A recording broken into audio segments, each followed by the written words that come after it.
C'est une bonne nouvelle pour la Guinée, dont l'indice du football vient de grimper donc à la CAF.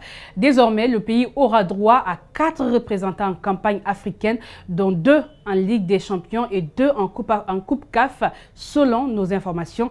Ceci est le résultat de la constance du Oréacier en Ligue des Champions au cours de ces dernières années. Commentaire Abdoulaye Sayoyan. Longtemps aux abonnés absents, la Guinée signe son comeback dans la cour des géants du football africain. Au lieu de 2, le pays aura désormais 4 représentants dans les compétitions de la CAF. Pour avoir droit à 4 clubs en campagne africaine, les pays doivent figurer parmi les 12 premiers du classement. C'est cet exploit que la Guinée a réalisé en occupant la 6e place. Ceci est la conséquence positive de la régularité du Oria en Ligue des Champions, où le club de Matam a enchaîné 2 fois de suite une qualification en quart de finale. C'est l'indice CAF calculé sur la base des résultats des clubs sur les 5 dernières années qui a apporté cette bonne nouvelle à la Guinée à travers ce courrier que la Confédération africaine de football a adressé le 3 juin dernier à la Fédération guinéenne. Selon nos sources, les 2 premiers du championnat guinéen, la Ligue 1, vont directement en Champions League. Ensuite, le vainqueur de la Coupe nationale et celui du match de barrage opposant les 2 demi-finalistes malheureux de la même compétition disputeront la Coupe de la CAF, rajoute la même source. L'autre question qui se pose est celle de savoir si tous ces 4 clubs guinéens auront la possibilité de participer à une campagne africaine alors qu'un manque de moyens financiers est souvent évoqué par plusieurs d'entre eux. Cette nouvelle vient soulager le public sportif guinéen qui n'a pas encore fini avec les remords de la sanction infligée à la Guinée par l'instance africaine à la suite de la CAN U17 pour falsification de documents administratifs. Hors de nos frontières, apprendre l'économie en s'amusant, c'est le défi que relèvent les jeux d'éducation financière, que ce soit dilemme ou pour les adolescents ou aventure entrepreneur pour les étudiants et les jeunes entrepreneurs. Ces jeux de société permettent de se familiariser avec les notions économiques de base et de préparer le jeune Homo economicus aux décisions de sa vie future. Comme dans la vraie vie d'adulte, ces collégiens apprennent à gérer leur budget par un jeu. Alors pour vous, je vais vous donner la prime d'activité de 100 €. Alors la prime d'activité... Dilemme, développé par une association de lutte contre le surendettement, les met à chaque tour face à un choix, économiser ou bien se faire plaisir.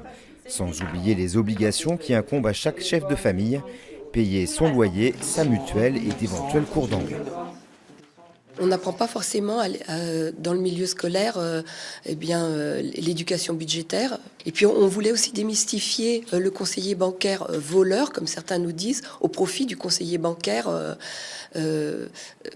disons, partenaire. Combien rapporte un livret A? Que faire si j'ai cassé les lunettes d'un ami? Travailler ou non quelques heures supplémentaires? Dilemme, ça donne à réfléchir.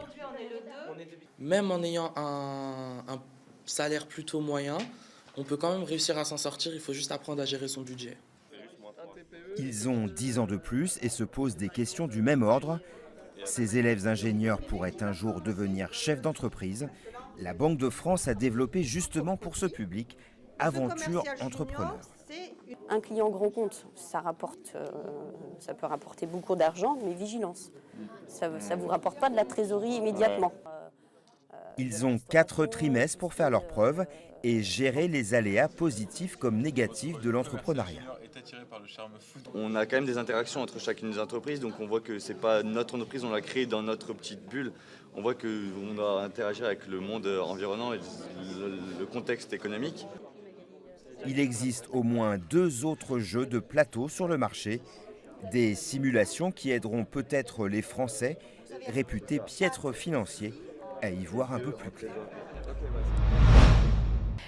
C'est naturel, l'œuf maillot, il n'y a pas plus français. À Paris, 10 cuisiniers s'affrontent pour la 2e édition du championnat du monde de l'œuf mayonnaise, un pilier de bistrot. Cette année, c'est le chef du bouillon Pigalle qui est récompensé pour sa réalisation de ce grand classique de la cuisine populaire. Reportage. Du crouton, de la ciboulette, des légumes al dente sous un œuf mayonnaise. une entrée star du bistrot. C'est naturel l'œuf maillot, il n'y a pas plus français. Il n'y a pas plus français. Vous connaissez beaucoup de pays où on fait l'œuf maillot? Dans ce restaurant parisien, 10 chefs s'affrontent pour le titre de champion du monde de l'œuf mayonnaise. À chacun sa recette, du plus simple au plus sophistiqué.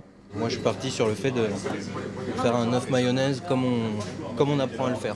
Pas plus, pas moins. Là autour c'est des blancs d'œufs frits en fait. Des œufs maillots qui vont passer à la table du jury, attentifs aux moindres détails. Regardez-moi, mon œuf est parfait. Voilà. On va pas au bout d'un manque de nerfs, voilà, pour moi. Je trouve que là, pour le coup, c'est le point faible, la maillot, c'est un peu embêtant. L'œuf est un patrimoine vivant, l'œuf maillot. Donc c'est bien de le voir comme ça, les chefs s'approprier, et lui faire des créations tout à fait inédites. Donc c'est quelque chose, je suis vraiment content d'être là, moi. Un œuf de gros calibre cuit à cœur, de la mayonnaise, un bon assaisonnement. La recette est simple, en apparence. L'œuf mayonnaise, c'est rien, hein. C'est un œuf avec une mayonnaise et de l'accompagner avec l'assaisonnement le plus parfait qui soit. Donc c'est très peu de choses qui font qu'un plat tout d'un coup peut devenir sublime. Donc c'est là où on retrouve un petit peu la quintessence du savoir-faire d'un chef, c'est avec peu de choses faire le meilleur. Bouillon Pigalle, Pierre et Guillaume Boussier. Le vainqueur, c'est lui, ce chef parisien qui propose un œuf maillot à 1,90 €. Un petit prix pour un grand classique de la cuisine populaire. Écoutez, c'est beaucoup d'émotions, hein. Je suis très heureux, je ne m'y attendais pas. Et non, je suis très content et très fier pour le restaurant aussi, et puis pour tout le monde qui nous a accompagnés. Une entrée sans chichi, des œufs de qualité, du vinaigre de Xérès et du poivre de Campote. Voilà la recette, maintenant à vos fourneaux. Et c'est ce qui met fin à cette édition. Grand merci à tous de l'avoir suivi. Merci à la rédaction, mais aussi à l'équipe technique du jour. Portez-vous bien et très bonne suite de programmes sur Espace TV.